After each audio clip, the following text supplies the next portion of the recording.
Hello प्यारे बच्चों, आज हम मॉडल केम स्कूल की तरफ से 11th क्लास की फ़िज़िक्स स्टार्ट कर रहे हैं। और 11th क्लास की जो फ़िज़िक्स है ना, मेरा मानना है वो 12th की फ़िज़िक्स से ज़्यादा मेहनत मांगती है। इसका कारण है कि जब बच्चा 10th क्लास से 11th में आता है तो 10th क्लास के सिलेबस में और 11th क्लास के सिलेबस में बहुत ज़्यादा डिफरेंस होता है। और बच्चे क्या करते हैं, +1 को बहुत ही हल्के में लेते हैं और ये गलती उन्हें तब एहसास होता है इस गलती का जब वो 12th में पहुंच जाते हैं और उन्होंने 1 का सिलेबस अच्छे से नहीं किया होता।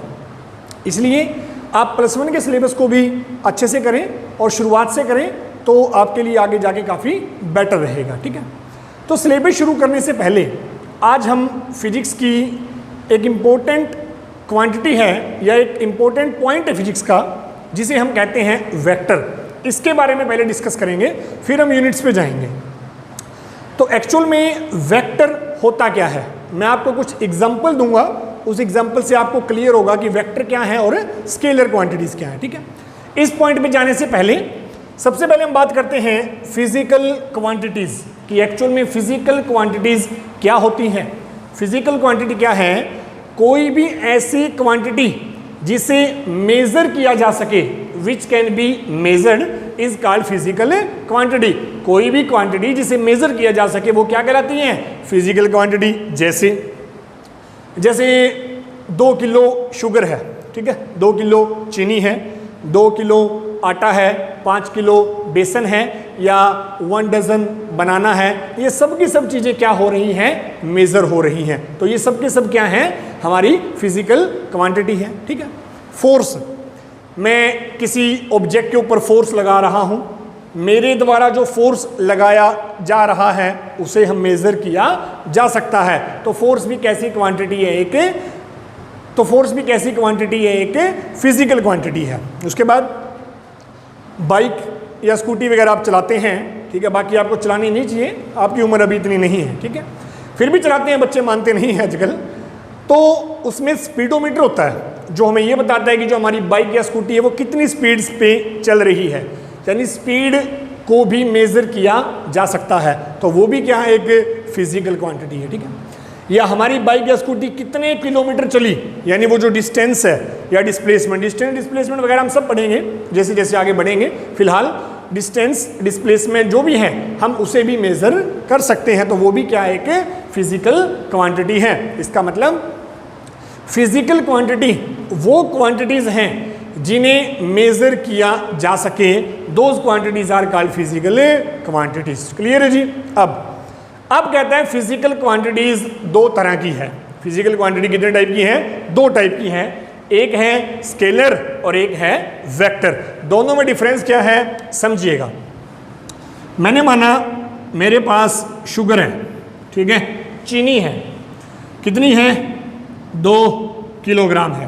ठीक है, ये किलोग्राम क्या है, शुगर को मेजर करने की यूनिट है। और एक दूसरे केस में, ये एक दूसरे बैग में मेरे पास चीनी है कितनी, 5 किलोग्राम। ठीक है, अब मैंने क्या किया, 2 अलग अलग बैग उठाने से अच्छा है मैं दोनों को एक ही में डाल लूँ, तो मेरे लिए उनको उठाना आसान हो जाएगा। तो मैंने क्या किया, दोनों बैग को की जो चीनी थी उसे मिक्स कर दिया। तो अब मेरे पास जो शुगर बनी वो कितनी बनी, 7 किलोग्राम। कितनी बनी, 7 किलोग्राम। इसका मतलब मैं सिर्फ ये कहूँगा कि मेरे पास चीनी है जो कितनी है, 7 किलो है, 7 किलोग्राम है। इसकी किसी भी तरह की कोई डायरेक्शन नहीं है, सिर्फ मैग्नीट्यूड है, और वो मैग्नीट्यूड कितना है, 7 है। कितना मैग्नीट्यूड है, 7 है, और ये किलोग्राम क्या है, उसकी यूनिट। इसका मतलब स्केलर क्वांटिटी वो क्वांटिटीज हैं जिनके पास किसी तरह की कोई डायरेक्शन ना हो। और ये जो मैंने एग्जांपल लिया है ये क्या है, मास, और मास एक स्केलर क्वांटिटी है। ठीक है, डिस्टेंस है, स्पीड है, मोमेंटम है, जितने भी एग्जाम्पल मैं ले रहा हूं ये सब के सब एग्जाम्पल हम +1 की फिजिक्स में ही डिस्कस करेंगे। तो फिलहाल आपने क्या याद रखना है, स्केलर क्वांटिटी वो क्वांटिटी है जिनका सिर्फ क्या हो, मैग्नीट्यूड हो, किसी तरह की कोई डायरेक्शन ना हो, those quantities are called scalar quantity. पहला पॉइंट। ठीक है, दूसरा कहता है ये जो स्केलर क्वांटिटी है ये सिंपल अलजेब्रा फॉलो करती है। अब सिंपल अलजेब्रे का क्या मीनिंग है? ये सिंपल अलजेब्रा यानी सिंपल मैथमेटिक्स। 2 किलो एक में थी, 5 दूसरी, तो दोनों को मिलाया तो कितना? 2 + 5 = 7। ये 2 + 5 = 7 ही क्या है? हमारा सिंपल मैथमेटिक्स है जो हम जनरली पढ़ते हैं। 2 + 5 = 7। इसका मतलब स्केलर क्वांटिटीज क्या हैं? जिनका सिर्फ मैग्नीट्यूड हो और जो सिंपल अलजेब्रे को फॉलो करें, those quantities are called scalar quantity. ठीक है जी। अगर हम इसके एग्जाम्पल की बात करें तो मास बड़ा कॉमन एग्जाम्पल है, डिस्टेंस, ठीक है, स्पीड एटसेट्रा, ये हमारे कुछ स्केलर क्वांटिटीज के एग्जाम्पल हैं जी। ठीक है, अब हम चलते हैं वेक्टर क्वांटिटी में, जो इंपॉर्टेंट पॉइंट है, सुनिएगा। मैंने माना यहां कोई बॉक्स है, ठीक है, एक बॉक्स है, कोई एक बंदा है ए, ठीक है, एक पर्सन है ए, जो इस बॉक्स पे इस तरफ फोर्स लगा रहा है F1। क्या लगा रहा है? फोर्स लगा रहा है F1। ठीक है, दूसरा बंदा है B, वो इस तरफ फोर्स लगा रहा है F2।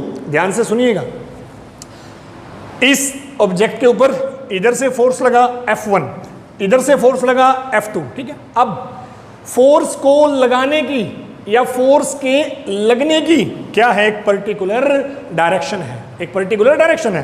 इस फोर्स की डायरेक्शन राइट हैंड साइड है, इस फोर्स की डायरेक्शन लेफ्ट हैंड साइड है। इसका मतलब इन दोनों के द्वारा जो फोर्स लगाया जा रहा है उसकी डायरेक्शन क्या है? एक दूसरे के अपोजिट है, एक दूसरे के अपोजिट है। तो ये जो क्वांटिटी है ना, जिसका अपना एक मैग्नीट्यूड भी है और अपनी एक डायरेक्शन भी है, those quantities are called vector. वो क्वांटिटी क्या कहलाती है? वेक्टर क्वांटिटी कहलाती है। पॉइंट समझ में आया? जो फोर्स है, बहुत से एग्जांपल बढ़ेंगे हम आगे। जो फोर्स है वो एक ऐसी क्वांटिटी है जिसका मैग्नीट्यूड भी है और उसके लगने की एक पर्टिकुलर डायरेक्शन भी है। That's why force is called a vector quantity. इसलिए फोर्स को क्या कहा जाता है? एक वेक्टर क्वांटिटी कहा जाता है। ठीक है जी। इसका मतलब जिसका क्या हो? अपना मैग्नीट्यूड हो, जिसकी क्या हो? अपनी एक डायरेक्शन हो। दो कंडीशन तो होगी, लेकिन सिर्फ ये दोनों चीजें होने से कोई क्वांटिटी वेक्टर नहीं बनेगी। ये तीसरी कंडीशन भी वेरीफाई होनी चाहिए। इसका पता आपको चलेगा इस लेक्चर में जैसे जैसे हम आगे बढ़ेंगे। ठीक है, अब तो इसका मतलब अगर मैं वेक्टर के एग्जाम्पल की बात करूं तो फोर्स एग्जाम्पल है इसका, displacement is also an example. ठीक है, वेलोसिटी, ये सारी टर्म्स डिस्कस होंगी आगे, एटसेट्रा। ये सब के सब क्या हैं? वेक्टर क्वांटिटीज हैं। ठीक है जी, ये सब की सब वेक्टर क्वांटिटी है। अब हम आते हैं इस पॉइंट पे, वेक्टर अलजेब्रा। इसका मीनिंग क्या है? सुनिएगा। यहां फोर्स लगा F1, यहां लगा F2, दोनों एक ही ऑब्जेक्ट पे लग रहे हैं ना? बिल्कुल लग रहे हैं। अगर सिंपल अलजेब्रा होता, सिंपल मैथमेटिक्स होता, तो इस ऑब्जेक्ट के ऊपर लगने वाले दोनों फोर्सेस का सम क्या हो जाता? F2, F1 प्लस F2, जैसे यहां किया था। ठीक है ना, 2 + 5, तो यहां भी क्या हो जाता है? F1 plus F2। ठीक है, अगर F1 प्लस F2 हो जाता तो वो कौन सा अलजेब्रा है? Simple mathematical algebra. और वेक्टर्स कभी भी इसे फॉलो नहीं करते, क्योंकि जब डायरेक्शन का कंसेप्ट है तो इस ऑब्जेक्ट के ऊपर जो दोनों फोर्स लग रहे हैं उनकी डायरेक्शन अपोजिट होने के कारण वो एक दूसरे में ऐड नहीं हो सकते। पॉइंट समझ में आ रहा है? मैंने माना इधर से मैंने फोर्स लगाया 10, उधर वाले ने फोर्स लगाया 8। सुनिएगा, माना ये फोर्स कितना है? 10 न्यूटन है। फोर्स की यूनिट क्या होती है? न्यूटन होती है। ये फोर्स कितना है? 8 न्यूटन है। देखो, जो फोर्स राइट हैंड साइड में है वो 10 है, जो लेफ्ट हैंड साइड में है वो 8 है। तो कौन सा ज्यादा है? ये वाला। कितना ज्यादा है? कैसे निकालोगे? इसमें से ये वाला सब्ट्रैक्ट कर दोगे। इसका मतलब टोटल फोर्स क्या बना? 10 - 8 यानी 2 न्यूटन। अब देखो, यहां तो ऐड हुआ था, लेकिन यहाँ क्या हुआ है, सबट्रैक्ट, यानी सिंपल अलजेब्रा को फॉलो नहीं करती वेक्टर क्वांटिटी। किसको फॉलो करती हैं, वेक्टर अलजेब्रा। वेक्टर अलजेब्रा क्या है हम पढ़ेंगे आगे, आज हमारा बेसिक लेक्चर है सिर्फ, ठीक है। तो वेक्टर अलजेब्रा को फॉलो करती हैं, तो इसका मतलब कोई भी क्वांटिटी वेक्टर कब होगी, जब वो इन तीनों प्रॉपर्टीज को शो करे, then that quantity is called vector quantity. Point समझ में आया, ठीक है। आप इसे देखें, आगे चलते हैं फिर। ओके, अब हम बात करते हैं किसी भी वेक्टर क्वांटिटी को रिप्रेजेंट कैसे करेंगे, ठीक है। यानी एक वेक्टर क्वांटिटी को लिखने का क्या तरीका होगा, उसकी बात करते हैं जी अब हम, ठीक है। क्योंकि अभी तक हम जो चीज़ें पढ़ते हैं मैथ में वो स्केलर क्वांटिटीज़ हैं, तो उनको तो हम नॉर्मली जस्ट लिख देते हैं उनके सिंबल से और उसकी वैल्यू लिख देते हैं, ठीक है। वेक्टर क्वांटिटीज़ को कैसे लिखेंगे वो बात अब हमने करनी है, यानी representation of a vector quantity. Representation of a vector quantity. Representation of a vector quantity, किसी भी वेक्टर क्वांटिटी को रिप्रेजेंट करने का तरीका क्या है, सुनिएगा जी, ठीक है। जो जनरल सिंबल है इसका, यानी जनरली सिंबल की फॉर्म में कैसे लिखते हैं हम, जनरली सिंबल की फॉर्म में कैसे लिखेंगे, ठीक है। मैंने माना मेरे पास जो क्वांटिटी है वो फोर्स है, फोर्स की ही बात करते हैं, ठीक है। क्योंकि मैंने बता दिया आपको कि फोर्स क्या है, एक वेक्टर क्वांटिटी है। तो फोर्स का सिंबल हम क्या यूज करते हैं, एफ। फोर्स का सिंबल क्या यूज करते हैं, एफ। ये तो कोई भी स्केलर हो सकता है। इसके ऊपर हम क्या लगा देंगे, एक एरो। इसके ऊपर हम क्या लगा देंगे, एक एरो। यानी फोर्स का सिंबल लिखा या कोई भी वेक्टर क्वांटिटी है उसका सिंबल लिखेंगे और उसके ऊपर क्या लगा देंगे, एक एरो। तो इसका मतलब क्या है, वो एक वेक्टर क्वांटिटी है, ठीक है। बुक्स में एक बात और लिखते हैं, जो क्वांटिटी वेक्टर होती है ना उसको थोड़ा सा बोल्ड कर देते हैं, ठीक है ना। जो क्वांटिटी वेक्टर होती हैं उसे क्या कर देते हैं, थोड़ा सा बोल्ड कर देते हैं। लेकिन हमारे लिए ये मेथड ज़्यादा यूजफुल है, क्योंकि अब कॉपी में अगर बोल्ड करने बैठोगे तो कॉपी फाड़ दोगे आप अपनी, ठीक है ना। तो ये मेथड है हमारा, यानी किसी भी वेक्टर क्वांटिटी को अगर शो करना है, रिप्रेजेंट करना है, तो हम उसका सिंबल लिखेंगे और उसके ऊपर क्या लिख देंगे, एक एरो लगा देंगे, तो वो क्या बन जाएगा, उसका सिंबल बन जाएगा, ठीक है। नाउ अब बात आती है graphical representation. Graphical representation of a vector. Graphical representation of a vector, यानी किसी वेक्टर क्वांटिटी को ग्राफिकली कैसे लिखेंगे, सुनिएगा। मैंने माना मेरे पास कोई वेक्टर है ए, जिसकी वैल्यू है 4 यूनिट जो भी हो उसकी। अगर डिस्टेंस डिस्प्लेसमेंट है तो मीटर है, ठीक है। अगर ये फोर्स है तो न्यूटन है, अगर ये क्या नाम है डिस्प्लेसमेंट है तो मीटर हो जाएगा। यानी जो भी क्वांटिटी है उसके ऊपर डिपेंड करके उसकी यूनिट आ जाएगी, ठीक है। अभी हम ये बात नहीं कर रहे कि ए क्या है, ए सिर्फ एक वेक्टर है, ठीक है। अब तो कहता है इसको रिप्रेजेंट करेंगे हम इस तरह से, एरो, ठीक है। कोई भी वेक्टर है उसे किससे रिप्रेजेंट करेंगे, एक एरो से। अब इस एरो का जो ये पोर्शन है ये कहलाता है टेल, ठीक है। टेल समझ रहे हो ना, पूंछ, यानी वेक्टर की पूंछ है ये, तो टेल इसकी पूंछ है, ठीक है। और जो ये वाला पोर्शन है ये कहलाता है इसका हेड।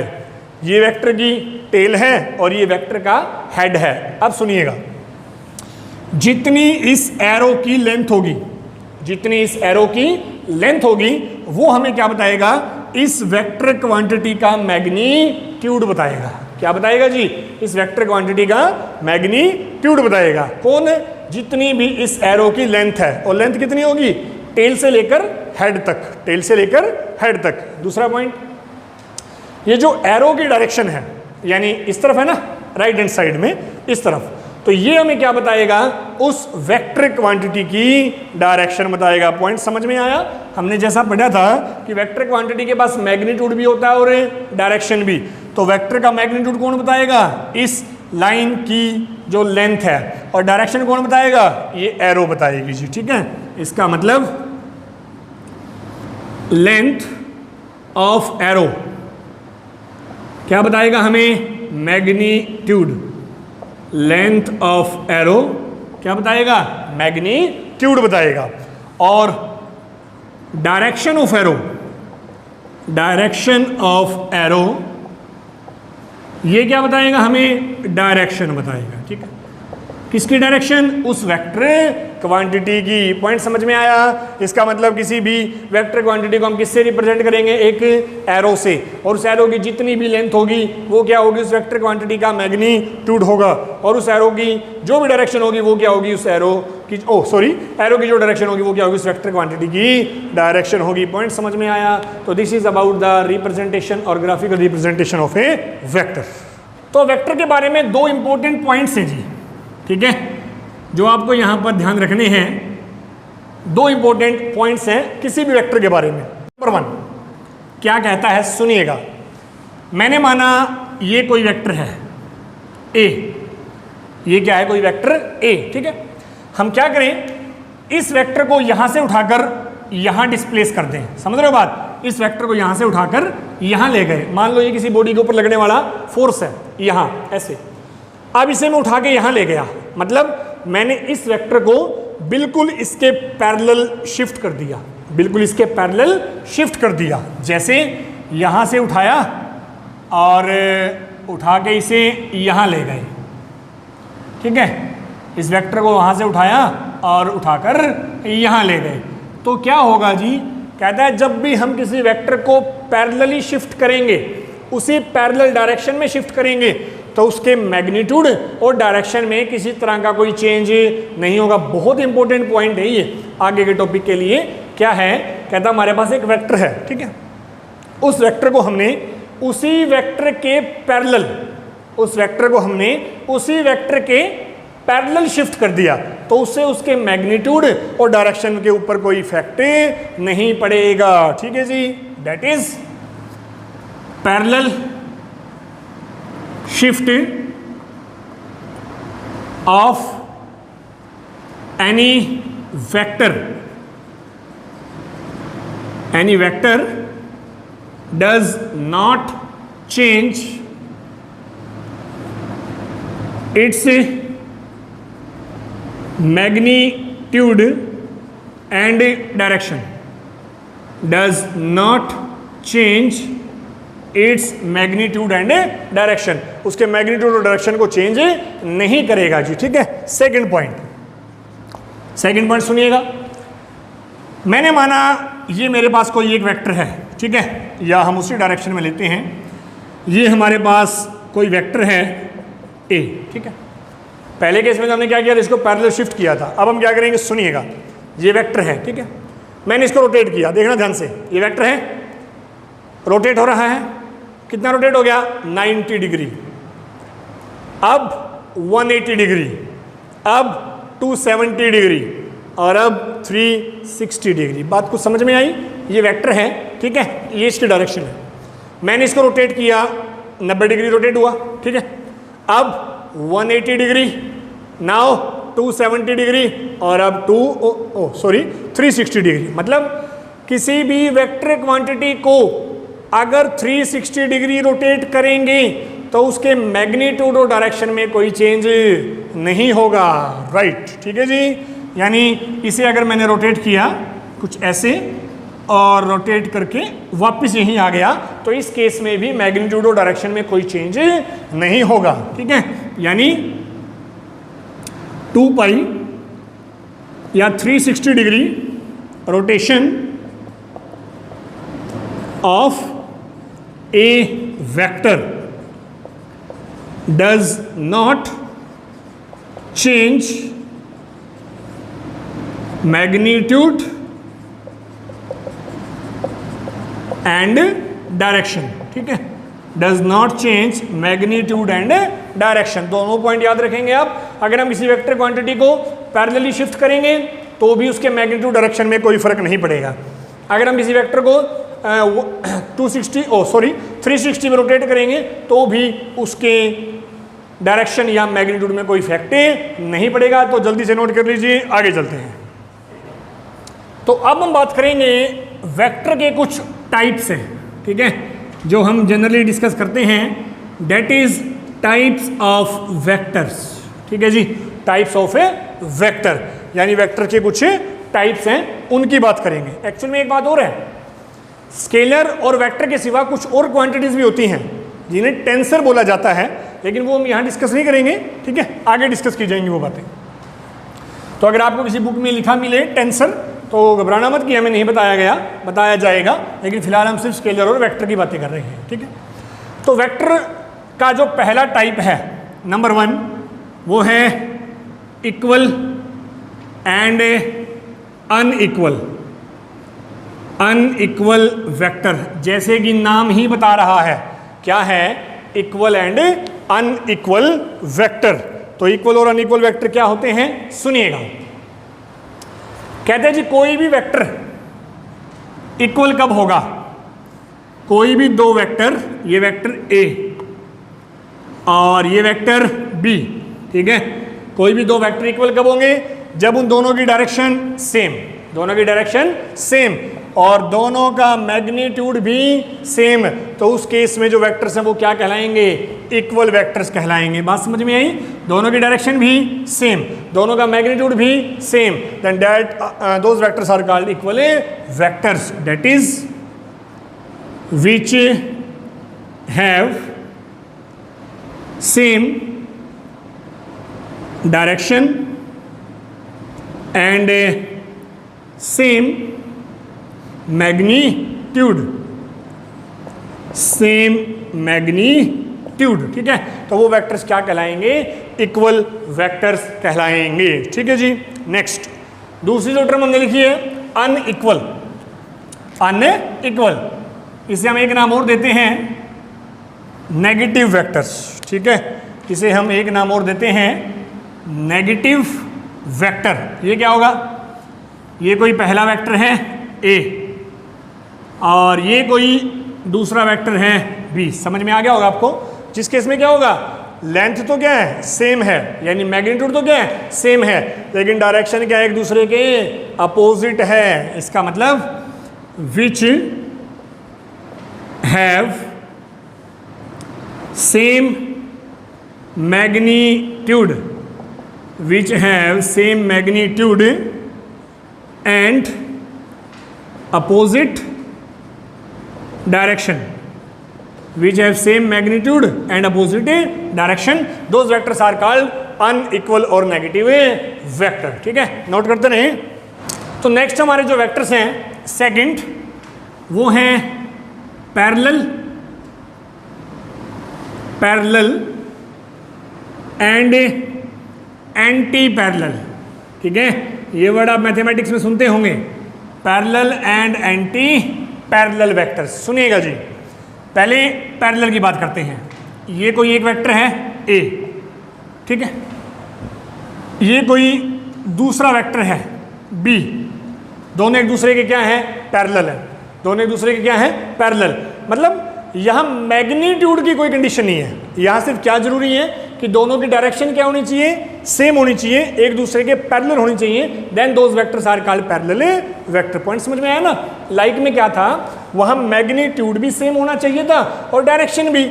यहाँ सिर्फ क्या सेम होना चाहिए? डायरेक्शन। यानी कि ये वो वेक्टर्स होंगे which have same direction, which have same direction, those vectors are called parallel vectors। ठीक है, एंटी पैरेलल क्या होंगे जी?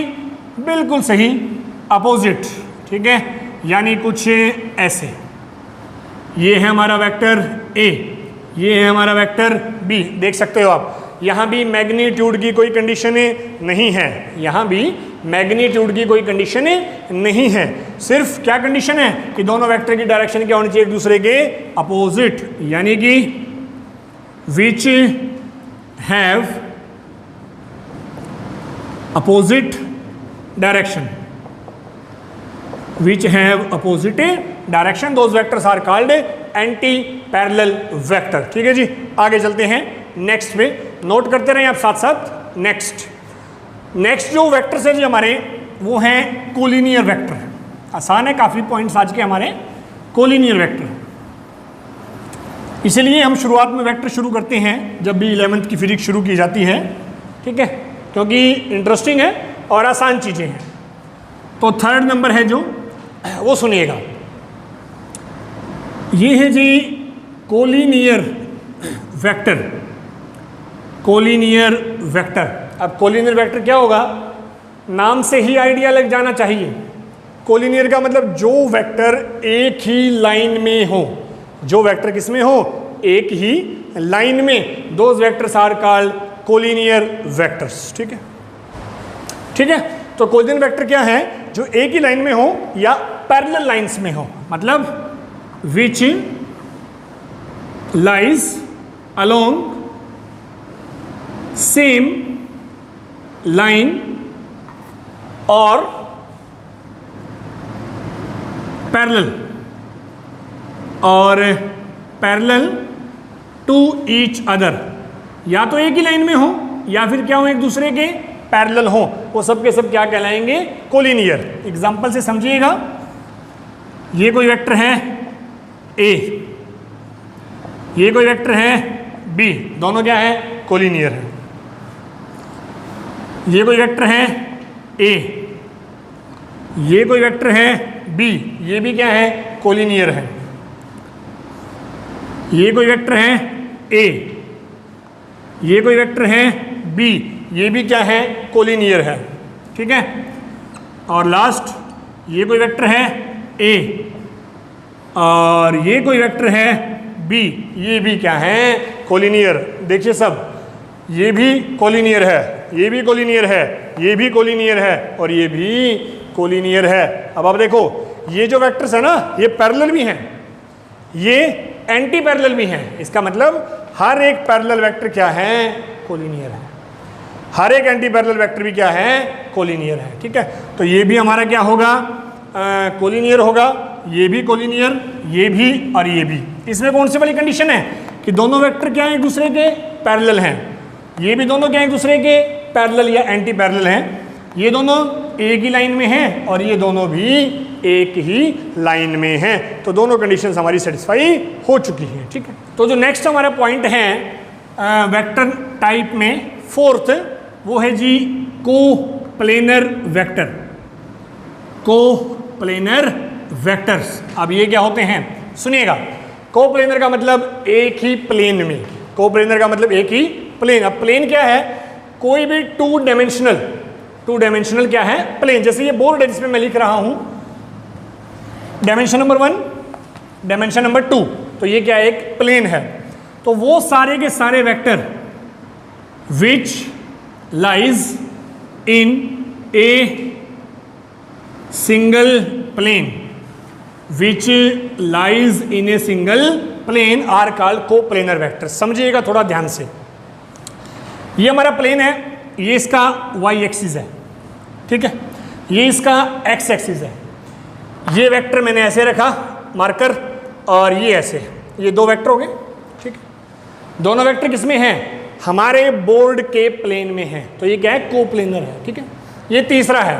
अब ये देखिए, ये जो तीसरा है ना, ये क्या है, बाहर है, किससे, बोर्ड से।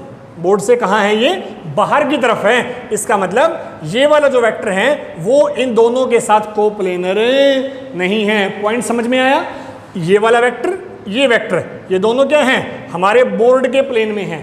लेकिन ये जो तीसरा है ना, ये बोर्ड के प्लेन से बाहर है। इसका मतलब ये वाला कोप्लेनर नहीं है, जबकि ये दोनों क्या हैं, कोप्लेनर वेक्टर्स हैं। ठीक है, अब यहाँ ये सब भी क्या होंगे, कोप्लेनर्स होंगे। मतलब यहाँ से लेकर यहाँ तक जितने भी वेक्टर होंगे सबके सब कोप्लेनर होंगे। लेकिन ये जो बाहर वाले वेक्टर्स हैं या इस तरफ अंदर वाले वेक्टर हैं वो कोप्लेनर नहीं होंगे। ठीक है, तो हम इसका अगर डायग्राम बनाएं, मैंने माना जी ये कोई वेक्टर है ए और ये कोई वेक्टर है बी। ठीक है, तो ये दोनों के दोनों वेक्टर्स क्या हैं, कोप्लेनर वेक्टर्स हैं। पॉइंट समझ में आया, दीज आर कोप्लेनर वेक्टर्स। ठीक है, नेक्स्ट, चाहे आप इसको ज्वाइन ना कीजिए, यहाँ कोई जरूरी नहीं है। ठीक है, ये एक ही प्लेन में है। नेक्स्ट, अगला है को इनिशियल। को इनिशियल वेक्टर्स, ठीक है। को का मतलब सेम, इनिशियल का मतलब इनिशियल पॉइंट, ठीक है। यानी ये वो वेक्टर्स हैं जिनका इनिशियल पॉइंट क्या होगा, सेम होगा। जैसे ये कोई पॉइंट है, vector number 1, vector number 2, vector number 3, ठीक है। ए बी सी, ये तीनों के तीनों वेक्टर एक ही पॉइंट से निकल रहे हैं, इसलिए इन वेक्टर्स को क्या कहेंगे, को इनिशियल वेक्टर्स कहेंगे। इन वेक्टर्स को क्या कहेंगे, को इनिशियल वेक्टर्स। मतलब तो को इनिशियल वेक्टर क्या होगा, ये वो वेक्टर होंगे जो एक ही पॉइंट पे एक्ट करेंगे। तो these are those vector which act at same point, जो किस पे एक्ट करेंगे, एक ही पॉइंट पे एक्ट करेंगे। Those vectors are called coinitial vectors. Point समझ में आया, ठीक है। एक और बात करते हैं हम, 6th, 0 और नल वेक्टर, 0 और नल वेक्टर, इसे हम बाकी आगे पढ़ेंगे एग्जांपल्स में जब आपको ज़्यादा पता चलेगा। फिलहाल आप सिर्फ डेफिनेशन सुनिएगा। 0 और नल वेक्टर, पहली बात तो 0, 0 का मतलब एक ऐसा वेक्टर जिसका मैग्नीट्यूड कितना हो, 0 हो। कितना मैग्नीट्यूड हो, 0। मीनिंग समझिएगा एक बार। मैंने माना मेरे पास यहाँ एक बॉक्स है, मैंने इधर से फोर्स लगाया 10, उधर से भी फोर्स लगाया 10, तो 10 - 10 कितना, 0। कितना फोर्स लगा, 0 न्यूटन का। तो वो 0 क्या है, एक 0 या नल वेक्टर है, ठीक है। तो 0 या नल वेक्टर क्या होगा, which have 0 magnitude, 0 magnitude and any arbitrary direction, और इसकी कोई भी एक आर्बिट्रेरी रैंडमली डायरेक्शन हो, देन दोज इज कॉल्ड 0 और नल वेक्टर, ठीक है। तो ये था हमारा वेक्टर्स के बारे में एक बहुत ही बेसिक सा डिस्कशन। जैसे जैसे हम आगे बढ़ते जाएंगे अच्छे टॉपिक आते जाएंगे। आज तो बहुत ही बेसिक है, तो आप इसे पढ़ते रहें साथ साथ। और आपको लेक्चर पसंद आया तो लेक्चर को लाइक करें, वीडियो को शेयर करें, और जितना हो सके शेयर करते रहें वीडियो को, और चैनल को सब्सक्राइब करना ना भूलें, ठीक है, ताकि आपको आगे नोटिफिकेशंस मिलती रहें। Thank you.